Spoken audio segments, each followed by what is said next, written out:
Президент России Владимир Путин поручил принять дополнительные решения об оказании помощи пострадавшим от паводка в Якутии. Об этом заявил глава МЧС страны Владимир Пучков на встрече с жителями Амгинского района.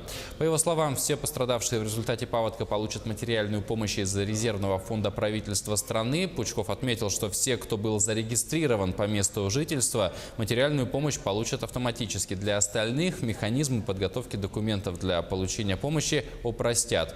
Пучков также поблагодарил жителей Якутии за мужество и грамотные действия в чрезвычайной ситуации и отметил, что самое главное, что удалось избежать человеческих жертв.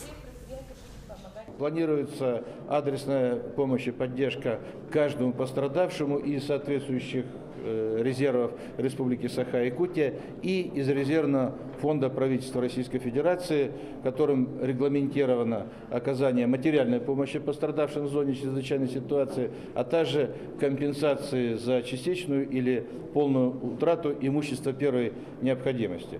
Кроме того, предусмотрено выделение финансовых средств для проживания пострадавших в пунктах временного размещения. Это и организация питания, и проживания, а также решение всех текущих вопросов.